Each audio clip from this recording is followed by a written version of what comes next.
부부 속에 숨겨진 비밀이라고 하는 제목으로 은혜를 나누려고 합니다. 이 부부, 남자와 여자가 만나서 결혼이라고 하는 과정을 통해서 부부가 됩니다. 참 전혀 몰랐던 이 남남이 어느 한 순간에 결혼하고 부부가 되고 그 사이에 자녀를 낳아서 기르는 이런 가정의 모습은 정말 특별한 관계입니다. 생각해 보십시오. 옆에 있는 이 남자 또 옆에 있는 이 여자가 내 아내가 되고 남편이 되어서 매일 얼굴을 보면서 살아요. 그런데 이 가정, 이 부부는 하나님께서 창조하실 때 모든 만물을 창조하시면서 또 특별히 가정이라고 하는 것을 오늘 성경 본문에도 살펴본 것처럼 하나님이 만들어 주신 것입니다. 그렇게 보면 우리가 섬기는 이 교회라고 하는 것보다 이 가정은 더 먼저 만들어진 특별한 의미를 가지고 있는 것입니다. 그래서 이 부부 관계, 부부 사이는 하나님이 직접 허락해 주신 아주 소중하고 아름답고 거룩한 것입니다. 그러다 보니까 여러분, 마지막 때의 신앙이 타락하고 영적으로 사단 마귀가 하나님의 영광을 가로막는 이 시대에 마귀들이 가장 많이 공격하고 있는 곳이 어디냐? 바로 가정, 특별히 부부 관계입니다.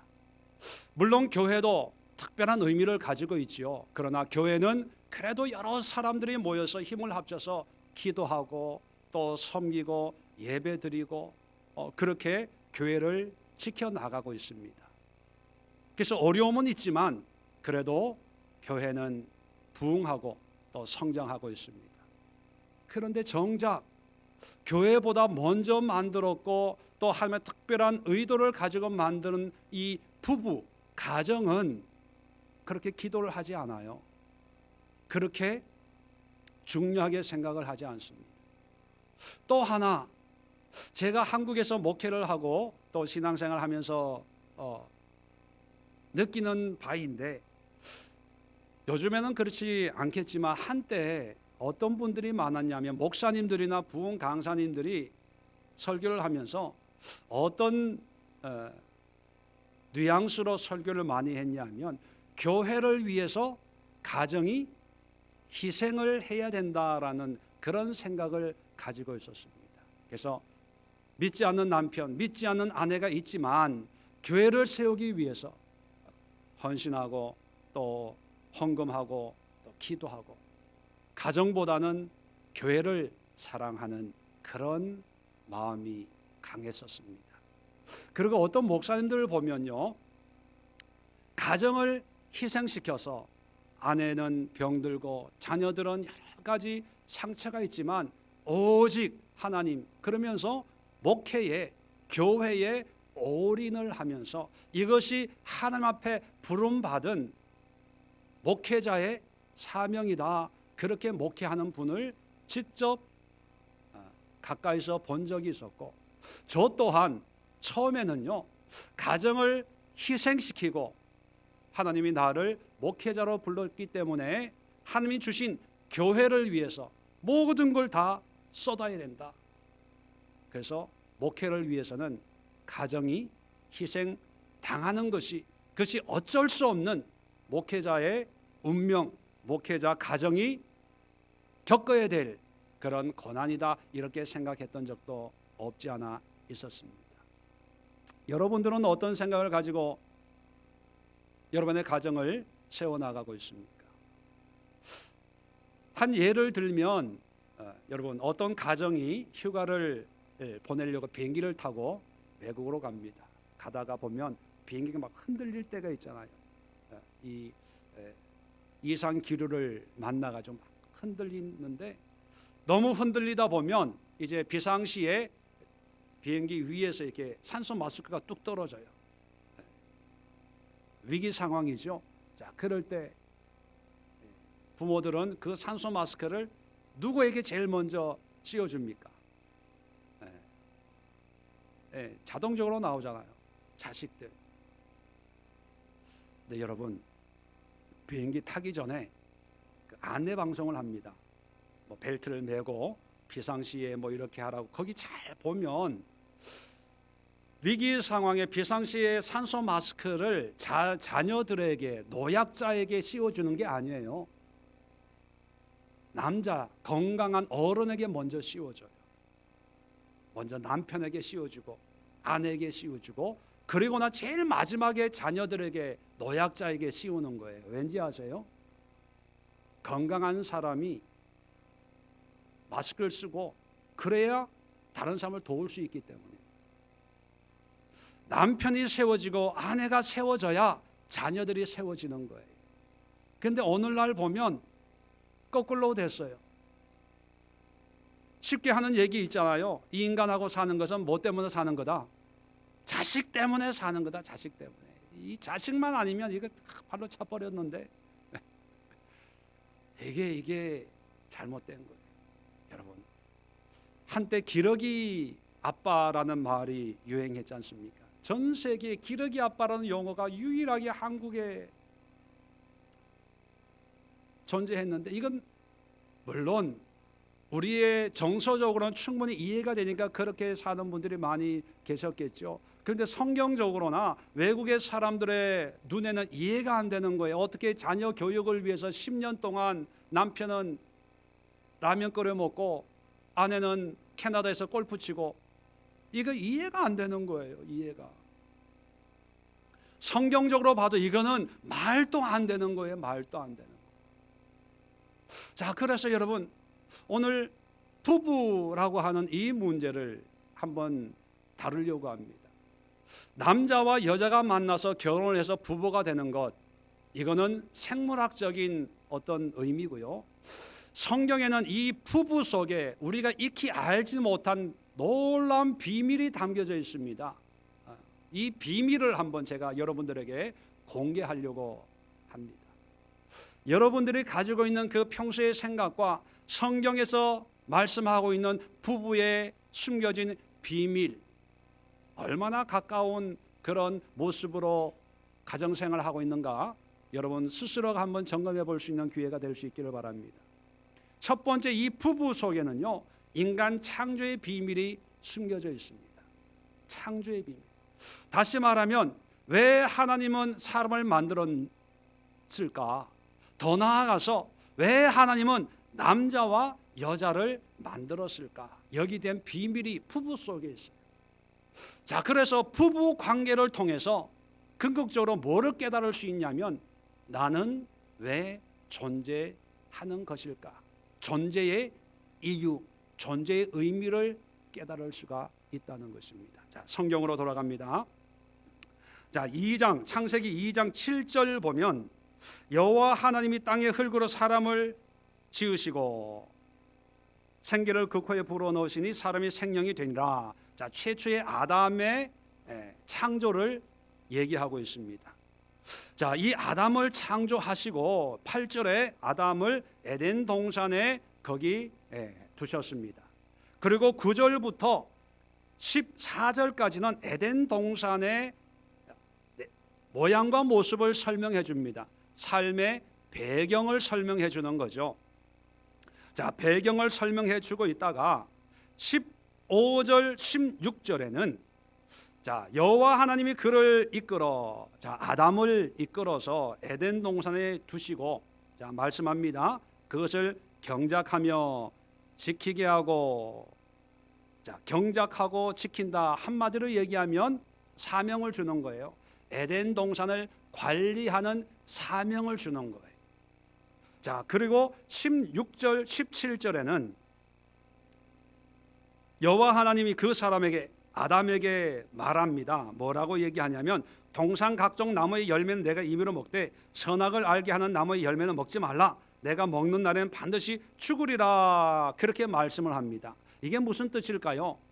하나님의 말씀에 순종하는 그런 사명을 주는 거예요. 다시 말하면 앞부분의 15절은 삶에 대한 사명, 다스리고 경작하고 지키라. 어떤 삶에 대한 사명을 부여하고 16절 17절에는 신앙적인 하나님의 말씀에 순종해라. 아무리 부함직하고 먹음직하고 탐스럽게 생겼더라도 내가 먹지 말라고 한 것은 먹지 마라. 하나님의 말씀에 대한 순종, 헌신을 요구하는 그런 사명, 쉽게 어떤 신앙의 사명을 주는 거예요. 자, 그러고 있다가 18절에 보면 여호와 하나님이 또 말씀합니다. 갑자기 사람이 혼자 사는 것이 좋지 아니하니. 자, 보세요. 아담이 좋지 않다 말씀하는 게 아니고 자세히 보면 사람이 혼자 사는 것이 좋지 않은 거예요. 하나님이 창조하신 모든 것은 보시기에 좋았다 그렇게 말씀했거든요. 그러면 아담의 창조도 하나님 보시기에 좋았어요, 나빴어요? 좋았어요. 좋았어요. 그런데 좋지 않은 것이 뭡니까? 혼자 있는 게 좋지 않은 거예요. 그럼 혼자는 하나님이 싫어하는 건가? 독신은 하나님이 미워하시는 건가? 그런 게 아니에요. 우리 한국 성경에는 혼자 사는 것, 싱글 라이프 뭐 이렇게 표현을 할 수 있을까요? 혼자 사는 것, 산다라고 번역을 해서 우리의 관심이 조금 다른 데로 가는데 원어 성경에 보면 원어적으로 표현하면 혼자 하는 것, 혼자 행동하는 것, 혼자 일하는 것, 혼자 뭔가 사역하는 것, 이런 의미의 단어입니다. 꼭 산다는 의미가 아니라 혼자 있는 것, 혼자 뭔가 하는 거예요. 그것이 보기에 좋지 않아서 돕는 배필을 지어야 되겠다 생각을 한 거예요. 자, 여기서 질문 나갑니다. 아담이 혼자 하는 것이 보기에 좋지 않았다면 뭐를 하는 것이 좋지 않았을까? 뭐를 혼자 하는 것을 좋지 않게 여겼을까? 뭡니까 그게? 멀리 찾지 말고 바로 위에 있는 내용이, 다시 말하면 15절, 16절, 17절에 있는 이런 일들을 하나님이 사명으로 주셨는데 혼자 이것을 감당하기에 좀 부족하게 하나님이 보시는 거예요. 그게 뭡니까? 쉽게 그게 두 가지, 삶의 사명과 믿음의 사명을 감당하는 데 있어서 혼자는 좋지 않겠다라고 하나님이 생각하시는 거예요. 그래서 이 일을 잘 할 수 있도록 도와주기 위해서 만들어준 존재가 누구냐? 그게 여자 하와, 다시 말하면 아내가 만들어지게 된 거예요. 자, 결론을 맺습니다. 남편과 아내, 남자와 여자가 만나서 부부가 된 것은 잘 먹고 잘 살기 위해서, 자식 놓고 부귀영화 누리기 위해서 하나님이 부부로 짝지어 준 것이 아니고, 부부가 된 것은 뭘 하기 위해서입니까? 하나님이 주신 사명과 하나님의 말씀을 지키고 순종하기 위한, 다시 말하면 믿음 생활을 잘 할 수 있도록 서로 도와가면서 살아라, 그걸 위해서 부부로 만들어 주신 거예요. 자, 그렇다면 부부 생활의 가장 중요한 궁극적인 목표와 목적과 가치는 어디에 있어야 됩니까? 두 부부가 마음을 하나로 해서 하나님의 사명을 감당하고 또 하나님을 섬기는 거예요. 말씀에 순종하는 삶을 살 때 그것이 부부의 행복이고 가정의 행복이라는 것입니다. 이것이 우리 인간을 창조하신 창조주 하나님의 원래 뜻이었어요. 그런데 오늘날 보면 돈 많이 벌어다 주고 세상적인 성공을, 세상적인 편리와 안락과 편함을 줄 수 있는 그런 상대방을 찾아요. 그래서 선을 보면 연봉이 얼마냐? 직업이 뭐냐? 뭐 이런 거를 보는 그런 시대가 돼버렸어요. 여러분, 인간의 창조는 더 나아가서 남자와 여자의 창조는, 그래서 그 창조 피조물인 남자와 여자가 만나서 부부가 되어서 가정을 이루는 것은 우리가 원함을 이루기 위해서 나의 부족을 채워주기 위한 사람을 찾는 것이 아니고, 내가 좋아하는 사람, 내가 마음을 줄 수 있는 사람을 찾아서 위로받기 위해서 부부가 되는 것이 아니라, 함께 모여서 하나님이 주신 사명, 직장이면 직장, 가정이면 가정, 일터면 일터, 하나님이 이 직장에서, 이 일터에서, 이 삶의 터전에서 하나님이 경작하고 또 다스리고 지키게 하는 이 사명을 감당하는데 돕는 배우자로 아내를 주셨고, 또 하나님이 하라는 것은 열심히 하고 하지 말라는 것은 안 하기 위해서 돕는 배필로 아내와 남편을 주셨다는 것을 믿고 열심히 하나님의 뜻을 이루어갈 때 그것이 행복이고 그것이 기쁨이고 그것이 만족이 될 때 하나님이 원하시는 그런 가정의 모습이라는 것입니다. 그래서 여러분, 부부의 관계가 이러한 하나님의 사명의 관점에서 벗어나 있는 그런 관계라면 하나님의 의도와는 아주 상관없는 그런 삶을 살고, 그렇기 때문에 만족이 없고 기쁨이 없고 감사가 없고 행복이 없는 것입니다. 옆에 있는 사람, 아내와 남편은요, 도와주는 존재입니다. 뭘 도와줘요? 하나님의 뜻으로 살 수 있도록. 그렇게 보면 하나님의 뜻으로 사는 데 있어서 나 혼자는 힘들다는 것, 옆에 있는 사람이 도와주셔야 돼요. 믿지 않는 남편들이 있다면 믿는 아내를 좀 도와주세요. 신앙생활 잘 할 수 있도록. 또 믿는 남편에게 믿지 않는 아내가 있다면 이 남편이 하나님의 사명을 감당할 수 있도록 직장생활을 하는데 도와주세요. 그것이 존재의 의미입니다. 다른 데 있는 거 아니에요. 우리는 자녀에게 후손을 잘 키우는 것이 부모의 역할이라고 생각을 합니다. 여러분, 언뜻 보면 하나님의 뜻인 것 같지만 물론 하나님이 원하시는 것도 있습니다. 근데 여러분, 그런 생각은 다분히 유교적인 전통적인 우리나라의 생각이에요. 미국만 가더라도요, 대학만 들어가면 이제 부모 다 떠나요. 다 떠나요. 그리고 독립을 시켜요. 아이들도 대학만 들어가면 다 스스로 심리적으로 독립을 해요. 그런데 우리 한국 사람들만큼은 나이가 50, 60이 돼도 내 자식, 내 새끼 그러고 살아요. 그게 뭐냐면 하나님의 마음이 아니라 우리 고유의 전통적인 유교적인, 왜요? 내가 사랑을 하면 이 자식은 나한테 효도를 하니까, 노후 복양의 그런 의식이 다분히 있기 때문에 그러는 거지, 그것이 하나님이 주신 마음이 아니에요. 하나님이 주시는 마음은 자녀를 섬기기보다 먼저 너의 배우자를 섬기라는, 배우자를. 아내들에게 묻습니다. 맛있는 반찬 누구 입맛에 만들어요? 자녀 입맛이에요? 남편 입맛이에요? 네. 바꾸세요. 남편 입맛으로 다 바꿔야 돼요. 그게 성경적이에요. 남편들에게 묻습니다. 월급 봉투, 요즘 봉투가 없더라고요. 월급 나오면 누구한테 다 갖다 드려야 돼요? 네, 아내에게.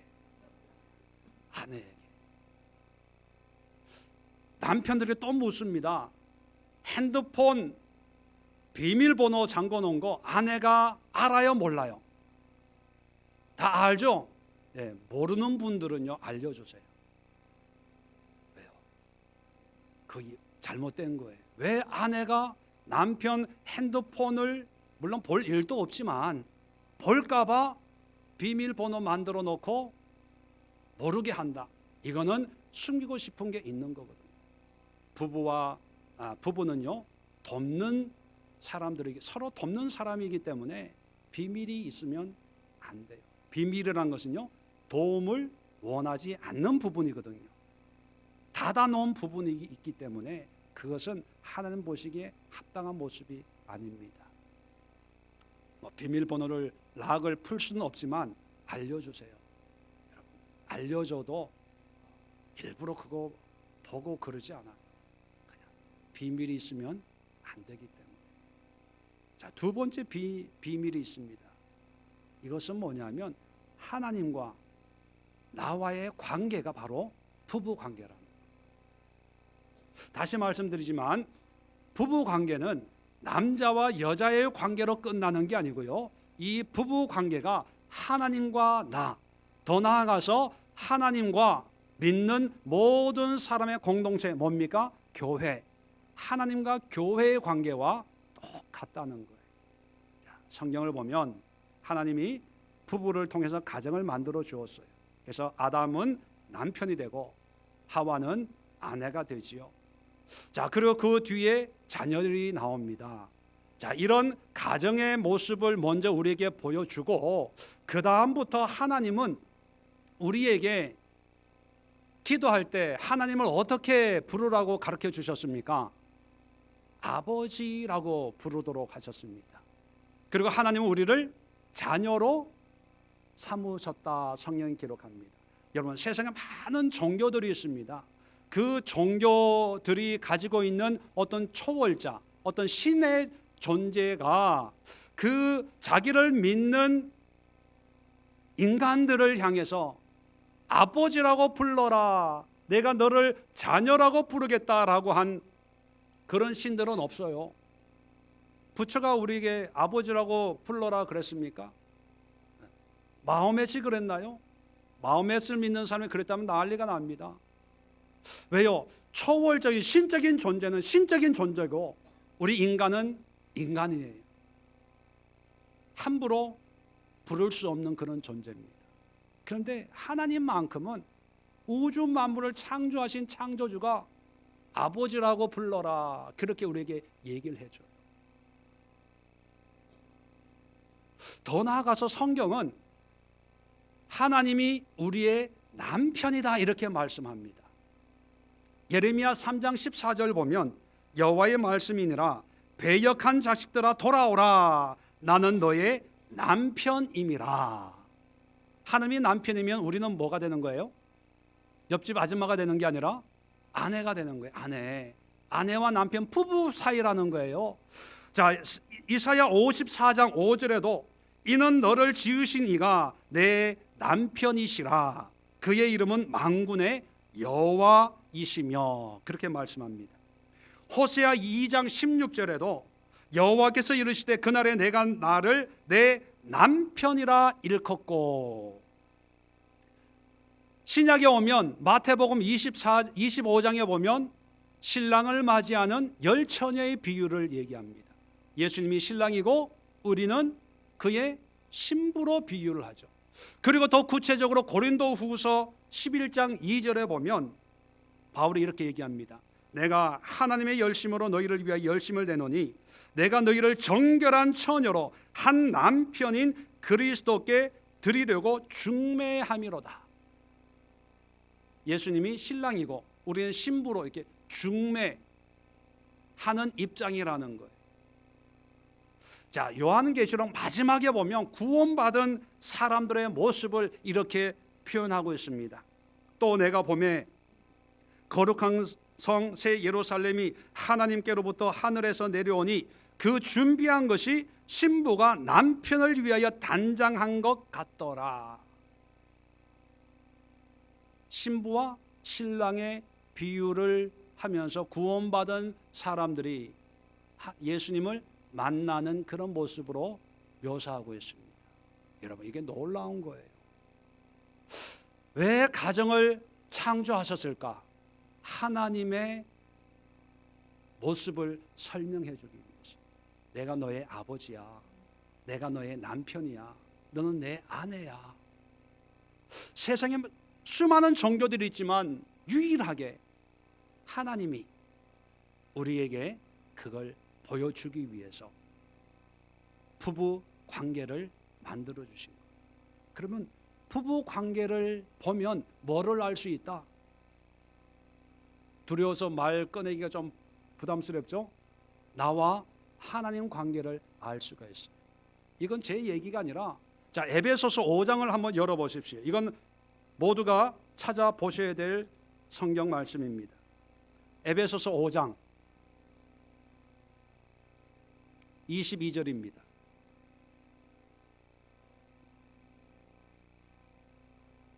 자, 아내들이여 자기 남편에게 복종하기를. 자, 복종을 얘기합니다.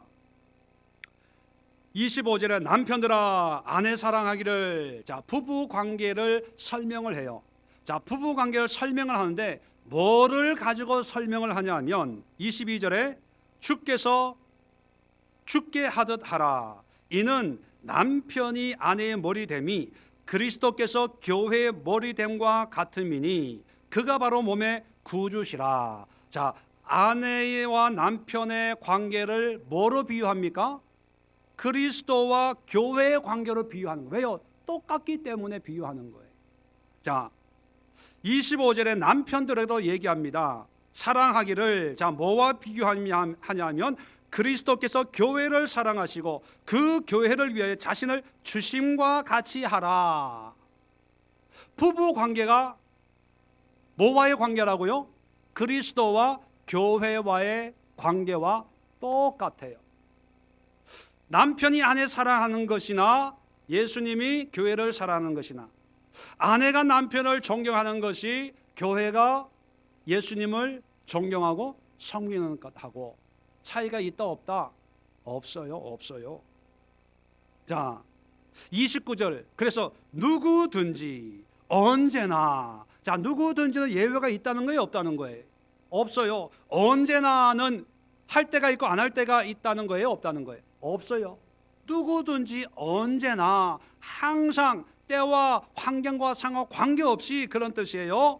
자기 육체를 미워하지 않고 오직 양육하여 보호하기를 그리스도께서 교회에게 함과 같이 하나니.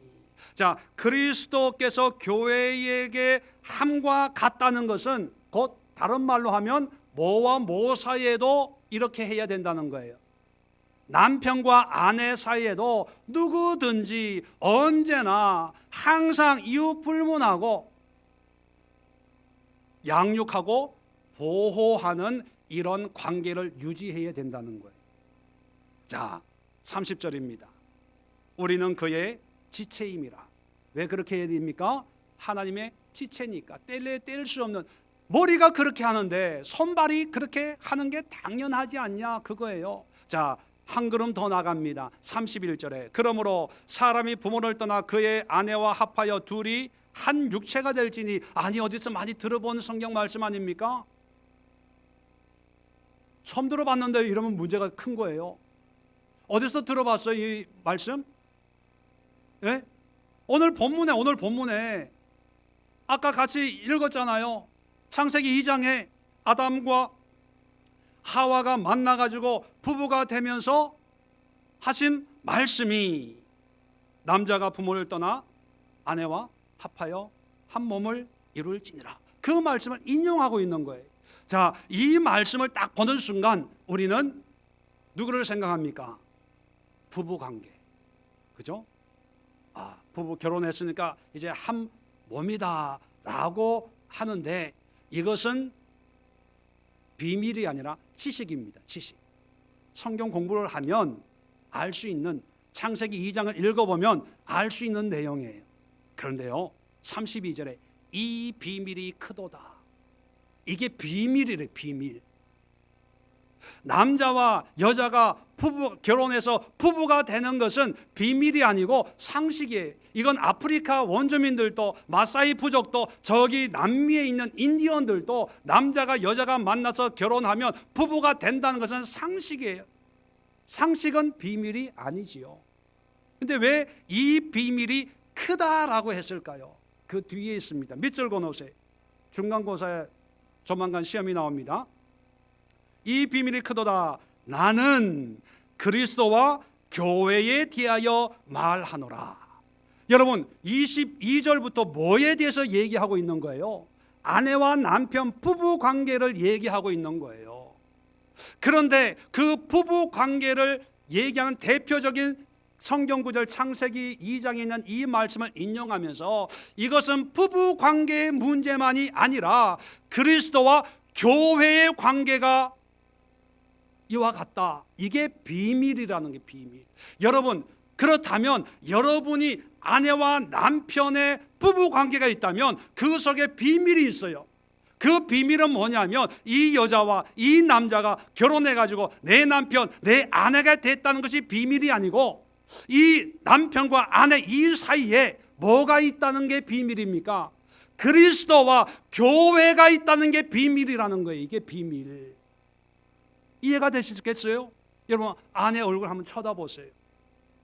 이 속에 그리스도와 교회의 비밀이 담겨져 있는 거예요. 남편 얼굴 한번 쳐다보세요. 이 인간 속에 비밀이 있어요. 비밀. 이병화 집사님, 이금실 집사 한번 쳐다보세요. 쌍꺼풀 이게 얼마짜리냐 이거 보지 마시고 비밀이 있어요. 비밀. 그 비밀이 뭡니까? 그 속에 그리스도와 교회, 교회라고 하는 것은 예수의 교회, 장로교회가 아니라 모든 믿는 사람, 성도, 다시 말하면 내가 있는 거예요. 나와의 관계가 있는 거예요. 이게 비밀이에요. 다시 말하면 부부 사이 아내와 남편이 만나서 잘 먹고 잘 살고 아내를 섬기고 남편을 섬기는 것으로 끝나는 게 아니라 그 부부 관계가 곧 나아가서 하나님과 나와의 관계가 되는 거예요. 그래서 여러분 저도 목회를 해보고 또 많은 가정들을 보지만 이 비밀을 깨닫지 못하고 부부 관계는 엉망인데 교회 와서 열심히 봉사하는 분들이 있어요. 목사님들도 그런 분이 있어요.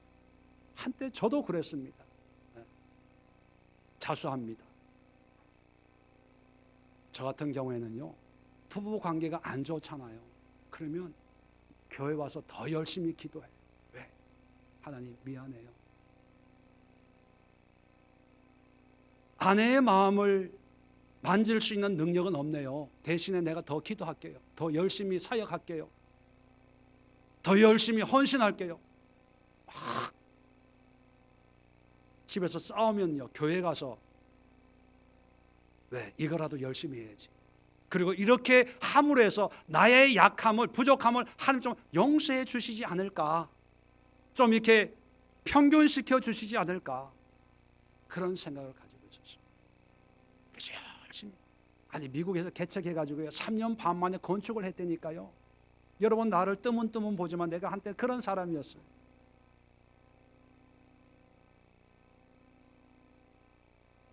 (100명을) (200명으로) 부흥을 시켰어요. 청년 전도하기가 얼마나 힘듭니까? 청년들을요 100명, 250명으로 부흥시켜서 선교하고 그랬던 사람입니다. 그런데 왜 그렇게 했냐? 물론 하나님을 사랑하는 것도 있지만 죄송해서. 뭐에 대한 죄송? 남편 노릇 못하고 아버지 노릇 못하니까 하나님 이거라도 열심히 하니까 할 테니까 좀 용서해 주세요. 그것 때문에 하는 거예요. 그런데 그렇게 열심히 하고 교회가 부흥이 되고 교회가 세워져도요 내 마음에 만족이 없어요. 감사가 없어요. 힘이 없어요. 병든 신앙이에요. 말씀드려요. 부부 관계는 하나님과 나와의 관계. 바꿔 얘기하면 부부 관계가 돈독하면 하나님 관계도 돈독해요. 여러분 여기서 오해하지 마세요. 부부 관계가 돈독하다는 것은 안 믿는 상태에서 서로 이렇게 사랑하는 그런 불신의 관계를 얘기하는 게 아니라 아까 말씀드렸죠. 하나님의 삶의 사명과 믿음의 사명을 감당하는 그런 건강한 부부 관계를 만들면 밖으로 드러나는 어떤 사역적인 열매는 안 보이더라도 하나님과 나와의 관계는 흔들리지 않아요. 교회가 이걸 가르쳤어야 되는데 드러나는 부흥의 열매, 전도의 열매, 교회 모이는 숫자, 그러니까 안 믿는 남편 저주하고 교회 와. 어떤 분은 한술 더 떠가지고요, 뭐라고 그러냐 하면 상담을 하는데, 목사님 성경에 보면 믿지 않는 자와 멍에를 같이 매지 말라고 했지 않습니까? 그렇게 얘기를 해요. 속에서 화가 났어요. 왜 그러냐면 성경 말씀에 분명히 있거든요. 제가 성경 말씀 분명히 있습니다. 그렇다면 묻겠습니다. 당신은 온전한 신앙인입니까? 그렇게 얘기할 수 있는, 그렇게 하나님의 말씀을 적용할 수 있는 그런 믿음의 삶을 살고 있습니까? 창세기 1장 1절부터 요한계시록 끝까지 그 말씀, 하나님이 말씀하신 그 말씀대로 살고 있습니까? 살고 있다면 그 말씀도 적용이 됩니다. 헤어지십시오. 그런데 살지 못한다면 앞으로 입 밖에도 내지 마십시오. 다른 거는 순종 안 하면서 꼭 그 문제만 순종해가지고 그게 무슨 신앙이냐고 화를 내려다가 참았어요.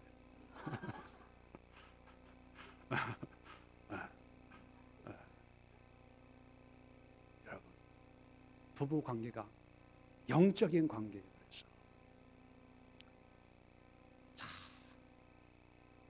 세상 기준과 비교하지 마시고요, 하나님이 나에게 주신 돕는 배우자이기에 이 관계를 통해서 하나님을 열심히 섬기다 보면 하나님 나에게 은혜를 주시겠구나, 인도해 주시겠구나. 남편을 보면서 예수님을 볼 수 있어야 돼요. 아내를 보면서 나의 모습을 볼 수 있어야 돼요. 서로 배우자를 보면서 하나님의 마음이 이렇겠구나, 예수님이 교회를 사랑하는 마음이 이거구나. 이걸 담임 목사 얼굴 보고 느끼면 안 돼요. 남편하고는 1차, 2차, 3차 세계대전을 치르고 나서 교회 와서 목사님 설교 들으면서 하나님의 마음이 이렇구나, 그러면서 남편한테 밥해 줄 반찬을 목사님 갖다 드려요. 은혜 받았다는 거예요. 그럴 때만 저는 끔찍합니다. 그것을 먹어줘야 된다는, 물론 그런 분도 안 계시겠지만, 여러분, 목사 얼굴에서 예수님을 찾고 교회에서 예수님을 찾기 전에 어디에서 찾아야 돼요? 집에서, 남편에, 또 안에서 찾아야 돼요. 만약에 교회에서 하나님을 찾기 원하셨다면 에덴 동산에 먼저 교회를 세웠을 거예요. 그런데 교회 전에 가정을 만들었죠. 부부를 만들었죠. 그러면 부부 사이가 더 중요한 거예요. 여러분, 이사야 강해를 하면서 늘 귀에 닳도록 말씀을 드렸지만, 신앙이란 두 문장으로 요약을 할 수 있다고 말씀을 드렸어요. 그죠? 예수님도 그렇게 말씀하셨습니까? 율법의 강령이 뭡니까? 물었을 때 예수님은 뭐라고 대답하셨나요? 하나님을 사랑하고 이와 같이 내 이웃을 내 몸같이 사랑해라. 그죠? 하나님 사랑, 우리는 공의라고 얘기합니다. 그리고 이웃 사랑, 정의라고 얘기해요. 자, 그러면 하나님이 아담과 이브를 통해서, 하와를 통해 영광을 받는 공의가 됐다면, 자, 이웃 사랑. 자, 아담에게 가장 가까운 이웃은 누구였습니까? 하와였죠. 하와가 가장 가까운 이웃이에요. 그러면 이웃인 하와를 사랑해요. 네. 하나님의 사명을 지키고 하와를 사랑하는 것이, 그것이 하나님의 뜻이에요. 자, 이웃이라고 해서 남편은, 아내는 놔두고 저기 노숙자, 가난한 사람, 물론 이 사람도 이웃입니다. 그런데 우선순위가 달라졌다는 거예요. 비록 안 믿는 배우자가 있을 수 있습니다. 그 배우자를 통해서 우리는 안 믿는 사람들이, 한때 안 믿던 사람들이 신앙생활을 하고 있는 그런 교회의 모습을 보면서 비록 지금은 안 믿지만 하나님이 내 남편 내 아내를 그래도 사랑하고 계시겠구나. 그 마음을 느끼면서 오히려 긍휼과 자비와 사랑으로 섬김을 할 수 있는 그런 관계가 바로 부부란. 그렇게 될 때 나와 하나님의 관계가 더 돈독하게 돼요. 여러분, 교회 와서 봉사 너무 하려고 하지 마세요. 뭐 다른 사람들한테 뭐 잘 보려고 그렇게 애쓸 필요가 없습니다. 여러분, 집에서 배우자의 마음을 한번 녹여보십시오. 그것이 설교 몇 번 듣는 것보다 내가 참고 인내하고 한 번 소리 지르고 싶은데도 예수님 생각해서 참고 그것이 간증이 돼요. 그것이 상교육이 돼요. 그러면서 변화되는 것을 보면서 하나님 또 나를 이렇게 보시겠구나, 이걸 느끼게 돼요.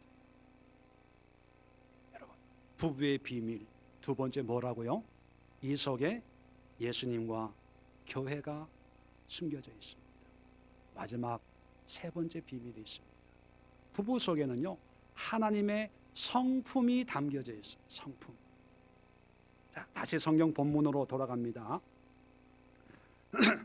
자, 18절 보면 이제 지으리라 그렇게 하시고 당장 하나님이 갈빗대로 하와를 지은 게 아니고 19절 보면 흙으로 짐승들을 지으시고 아담에게 이끌어서 아담이 무엇이라고 부르나 보려고 이끌어 오셔요. 그럴 때면 아담이 각 생물들을 이름을 지어줘요. 자, 오늘 성경에 보면 각 생물을 부르는 것이 곧 그 이름이 되었더라. 그 이름을 불러요. 부른다는 것이 히브리 말로 카라인데 부른다, 선포한다, 외친다 그런 뜻이에요. 카라 하는 거예요. 코끼리 같이 생긴 이 짐승을 코끼리 했더니만 하나님이 그래? 네가 그렇게 했다면 내가 코끼리라고 할게. 하나님이 그렇게 되도록 하시는 이 장면을 기록하고 있어요.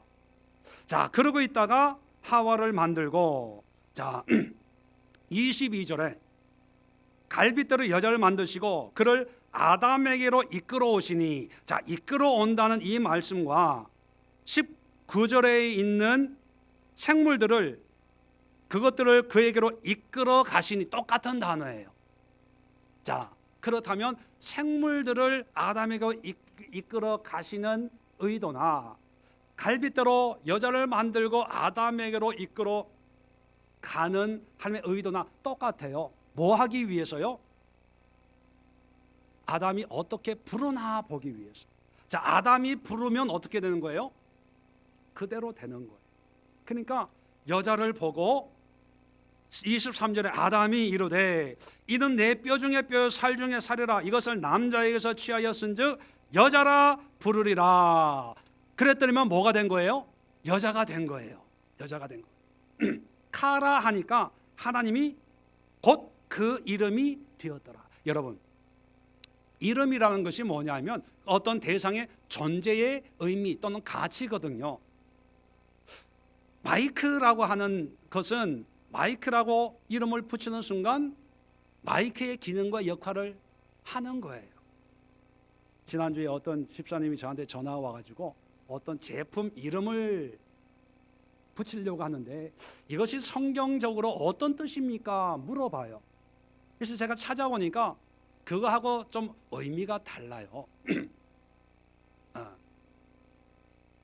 그러니까 이 이름을 쓰면 안 되겠네요 이러시더라고요. 왜 그러냐면 그 이름과 그 어떤 대상물의 어떤 기능이나 모양과 모습이 비슷해야지 그 제품이 더 살아나잖아요. 그죠? 물 그러면 한라산, 백두산 뭐 이런 이름을 붙여야지 뭐 시궁창 이름 안양천 뭐 이렇게 하면은 그 물의 가치가 없어지는 것처럼 이름이란 게 중요하거든요.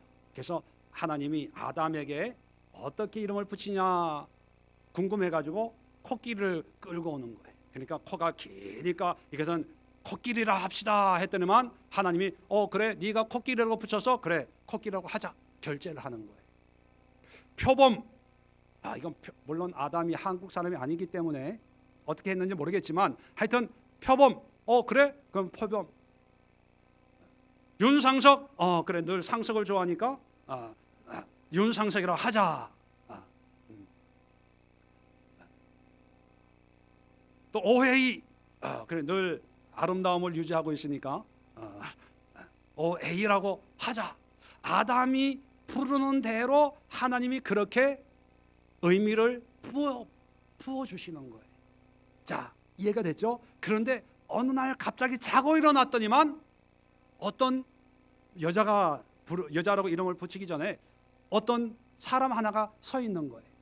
그 사람을 보고 하나님이 어떻게 부르나 데리고 왔거든요. 그때 아담이 내 뼈 중에 뼈요 살 중에 살이고 남자에게 취하였은즉 여자라 부르리라 하니까 뭐가 된 거예요? 여자가 된 거예요. 여러분, 여자의 이름을 붙인 사람이 누굽니까? 아담이.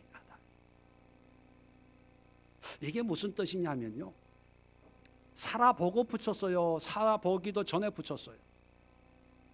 살아보고 붙였으면 내 뼈 중에 뼈요 살 중에 살아가 했을까? 여러분, 누구한테 묻지 마시고 여러분 자신한테 물어보세요. 이 여자하고 살아봤으니까 이 여자의 정체를 알지, 몰랐으니까 결혼한 게 몰랐으니까. 그죠, 전 집사님? 모르니까 결혼한 거예요.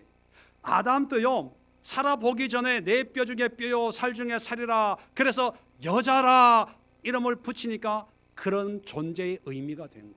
자, 이게 무슨 뜻이냐 하면 아담은 여자, 그게 아내를 맞이할 때 어떤 모양과 모습으로 판단한 게 아니고요, 그냥 카라 한 거예요. 카라. 그냥 부른 거예요. 자, 좀 이해가 안 되면 3장을 한번 열어봐요. 3장 20절에 20절. 이걸 보면 좀 더 이해가 빠를 거예요. 자, 3장 20절 보면 아담이 그의 아내의 이름을 하와라 불렀으니, 불렀다 카라 한 거예요. 자, 하와의 이름이 뭐냐? 그는 모든 산자의 어머니가 됨이더라. 자, 문자적인 의미는 생명이라는 뜻입니다. 하와는 생명. 자, 여자라고 이름을 지었는데 3장 20절은 하와라고 이름을 지어요. 왜 이름을 지었을까? 여러분, 에덴 동산에서 선악과를 따먹고 추방을 당해요. 추방을 당하면 하나님 앞에 저주를 받습니다. 정령 죽으리라. 그리고 아이를 낳는 수고를 해야 되고 남편에게는 땀을 흘려야 먹고 사는 그런 노동을 해야 된다라고 하는 저주를 받았어요. 자, 저주 받았을 때 보통 우리 같으면 어떻게 반응을 합니까? 하나님, 내가 뭐 잘못했다고요? 하나님이 주신 저 여자가 죄 지었는데 왜 나까지 덤으로 이렇게 벌을 받아야 됩니까? 그리고 따지고 보면 저 여자가 먹으라고 줘서 내가 먹었지 내가 하나님 말씀 어길 생각은 없었습니다. 아마 그렇게 항의를 했을 거예요. 그리고 또 여자에게 뭐라고 하면서 싸웠을까요? 내가 그럴 줄 알았어. 당신이 하는 게 다 그렇지 뭐. 당신 때문에 내가 죽게 됐어. 당신 때문에 내가 수고하게 됐어.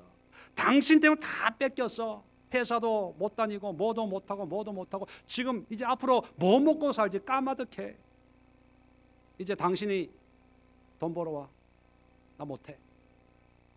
당신만 아니었으면 뭐 이렇게 될 거 아니에요? 그런데요, 아담은 그런 하와 때문에 영원한 생명이 없어져 버렸어요. 그런데 하와 이름을, 아내 이름을 뭐라고 지었다고요? 하와, 생명, 모든 산자의 어미가 됨이더라. 지금 죽게 생긴 거예요. 그런데 소망 이름을 붙여주는 거예요. 생명, 내 생명 이리 와. 괜찮아. 당신은 모든 산자의 어미가 될 거야. 엄마가 될 거야. 괜찮아. 살아보고 붙여줘요? 아니면 그냥 그 자리에서 붙여줘요? 그냥 붙여줘. 그냥 불러주는 거. 속에서는 어떤지 모르겠어요. 너 때문에 내가 죽게 생겼어 라고 할지는 모르지만 그냥 부르는 거예요. 자, 카라 할 때 어떻게 된다고요? 아담이 카라 하면 하나님은 어떻게 돼요? 그대로 되는 거예요. 결국 이 여자의 후손인 예수 그리스도로 말미암아 우리가 다시 영원한 생명을 얻게 되죠. 이 생명을 얻게 된 게 아담이 그렇게 불러준 거예요. 자, 그러면 남편이 궁극적으로는 누구라고요? 하나님이라고요. 하나님이. 자, 이 아담과 하와의 관계, 부부 관계는 아담의 가정의 문제만이 아니라 하나님이 우리를 또 어떻게 불렀을까요? 내 아들, 내 딸, 내 백성 이렇게 카라해줘서 여기에 있는 거예요. 고린도전서 1장 2절에 교회가 뭐냐는 것을 얘기하면서 이렇게 기록이 되어 있습니다. 고린도에 있는 하나님의 교회 곧 그리스도 예수 안에서 거룩하여지고 성도라 부르심을 받은 자들, 부르심을 받은 자 수동태로 얘기하고 있어요. 다시 한번 부른 사람은 누굽니까? 하나님이 우리를 뭐라고 불렀어요? 성도, 거룩한 사람이라고 불렀다는 거예요. 사실 우리가 거룩합니까? 안 거룩해요.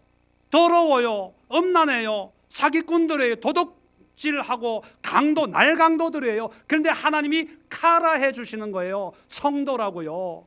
그래서 하나님의 자녀들이 된 거예요. 디모데후서 1장 9절에 하나님이 우리를 구원하사 거룩하신 소명으로 부르심은 우리의 행위대로 하심이 아니요 오직 자기의 뜻과 영원 전부터 그리스도 예수 안에서 우리에게 주신 은혜대로 하심이라. 우리의 모양과 모습과 삶의 형태를 보고 우리에게 영생을 준 게 아니고요, 그저 하나님의 뜻과 만세전에 가지고 있던 하나님의 은혜로 그렇게 부른 거예요. 부른 거. 이게 하나님이에요. 하나님. 이게 아담이에요. 이게 남편과 아내의 관계예요. 계시록 17장 14절에 구원받은 사람들의 모습을 이렇게 기록하고 있습니다. 그들이 어린 양과 더불어 싸우려니와 어린 양은 만유의 주시요 만왕의 왕이심으로 그들이 이기실 터이요 또 그와 함께 있는 자들, 자 예수님과 함께 있는 자들 곧 부르심을 받고 택하심을 받은 진실한 자들도 이기리로다. 뭡니까? 구원받은 사람의 특징이 뭐예요? 부르심을 받은 사람. 부르심을. 자, 구원받기 합당해서 불렀어요? 아니면 구원받을 자격은 없지만 하나님의 전적인 은혜로 구원받았어요. 은혜로 구원받았죠. 그래서 내 자녀, 내 백성 하나님이 불러주시니까 그렇게 된 거예요. 이게 하나님이에요. 자, 그렇다면 하나님과 교회, 하나님과 구원받은 성도의 관계가 무슨 관계라고요? 누구와 누구의 관계? 아내와 남편, 부부 관계예요. 그러면 남편들이 아내를 살아보고 괜찮네 해야 돼요? 아니면 살아보기도 전에 당신은 멋있는 사람이야 이렇게 카라해야 돼요? 모양과 모습을 보고 판단하면서 얘기하는 게 아니라 그냥 믿음으로 부르는 거. 나의 어여쁜 자야, 나의 사랑. 한번 해볼까요? 그냥 부르는 게, 부르면 그렇게 하나님이 결제를 하세요. 그런데 우리가 왜 못 부르냐면 몇 가지 이유가 있어요. 아유, 나는 경상도 사람이라서요, 마음은 그렇지만 입으로는 못해요. 네. 입으로도 한번 해보세요. 저도 해보니까 되더라고요. 며칠 전에 책을 읽고 있었습니다. 책을 쭉 읽고 있는데 집사람이 갑자기 여보, 책 보는 게 좋아요? 이렇게 물어봐요. 근데 그 물어보는 게 갑자기 쎄한 느낌이 드는 거예요. 갑자기 말을 잘 해야 되겠다? 그래서 아니, 재미없어. 그게 제가 대답을 했어요. 그래서 집사람이 또 아니 왜요? 계속 책만 보고 있으니까. 그래서 제가 책을 보고 있으니까 당신을 못 보잖아. 그날 저녁 반찬이 달라졌어요. 그냥 부르는 거예요. 이유가 있어서가 아니라 하나님이 나에게 주신 특권으로 그냥 부르는 거예요. 내 뼈 중에 뼈요, 살 중에 살이다. 당신은 하와야, 생명이야. 이 가정의 생명이야. 또 아내들은 남편을 또 그렇게 부르는 거. 당신은 이 내 머리야, 머리. 우리 집의 가장이야. 이게 하나님이 부부로 연을 맺게 하신 이유이자 목적이에요. 그런데 우리는 믿음은 하나님의 은혜로 구원받았다고 입으로 닳도록 얘기하고 듣고 성경 공부하고 그러는데, 하나님과 우리와 관계 똑같은 부부지간에서는 꼭 하는 거 보자. 당신이 하는 거 보고 내가, 당신이 나한테 하면 내가 이렇게 하고, 안 하면 안 하고, 좀 달라지면 내가 뭐 하고. 그거 봐, 며칠 지켜봤더니만 역시 당신은 어쩔 수가 없어. 이게 부부지간이 되고 말았어요. 여러분, 아내와 남편, 배우자가 우리의 마음을 채울 수 있는 능력이 있다면 얼마나 좋습니까? 그죠? 근데 능력이 있어요, 없어요?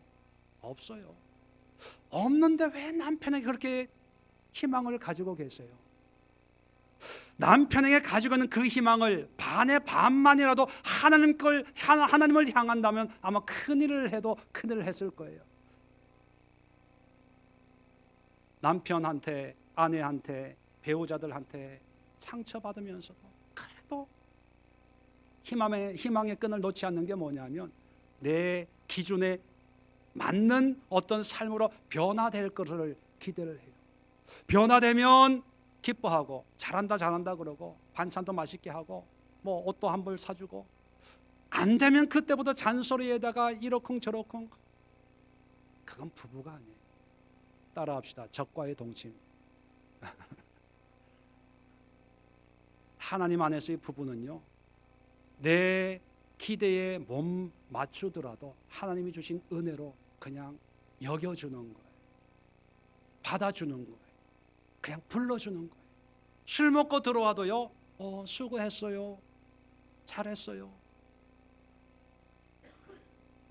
뭐 사고 쳐도요, 기도합시다.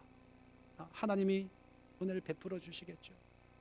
그 일이 합당해서가 아니에요. 하나님이 나에게 주신 역할이 그거 하라고 불러줬기 때문에 그냥 그 역할만 감당하면 그냥 되는 거예요. 근데 우리는 결과까지 다 생각하고 하니까 하나님이 하실 일이 없는 거예요. 여러분, 부부의 비밀이 바로 이거예요. 나에게 맞는 사람을 찾지 말고요, 하나님이 주시는 사람을 그냥 믿음으로 부르는 거예요. 내 아내, 내 남편, 난 당신 때문에 늘 소망이 생겨. 당신 때문에 내가 철회하고 기도하고 금식 기도하고, 당신 사고 쳐주니까 내가 얼마나 감사하니. 당신 때문에 내 영적인 삶이 확 펴졌어. 좀 뼈 있는 얘기지만 그냥 선포하는 거예요, 믿음으로. 자, 우리가 선포하면 결제는 하나님이 하신다. 오늘 부부 속에 담겨져 있는 세 가지 비밀을 말씀을 드렸습니다. 제가 이런 설교를 할 자격이 없는 사람인데 제가 살아오니까 이 비밀이 보여지더라고요. 그걸 맛보면서, 자, 이 시대에 많은 그리스도인들 가정들이 힘들어하는데 우리 교회, 우리 부부들만이라도 한번 내가 산전, 수전, 공중전, 지하전 겪으면서 깨달은 이 하나님의 이런 은혜들, 지금 얘기하고 싶은 건 뭐 더 많은데 맛만 보여주는 거예요. 궁금하신 분들은 어디로 오라? 언제? 21일 토요일 날 7시에 교회로 오시면 더 깊은 영적인 비밀들이 있고, 이것이 회복이 돼야 교회가 회복이 되는 거예요. 이것이 회복이 돼야 기도와 어떤 예배가 회복이 되고, 이것이 회복이 돼야 자녀들이 회복이 되는 거예요. 자녀들 아무리 뭐 가외하고 뭐 학원 보내고 좋은 대학교 보내본들 그 영들은 다 죽었어요. 누구 때문에 죽었어요? 엄마 아빠 때문에 죽는 거예요. 엄마 아빠 때문에. 이거를 우리 대해서 끝내야 돼요. 여기서 정리를 하고 넘어가야 우리 다음 세대가 편한 거예요. 할 얘기는 많지만 밥 먹고 빨리 산에 가야 되니까 기도로 마칩시다. 좋으신 하나님,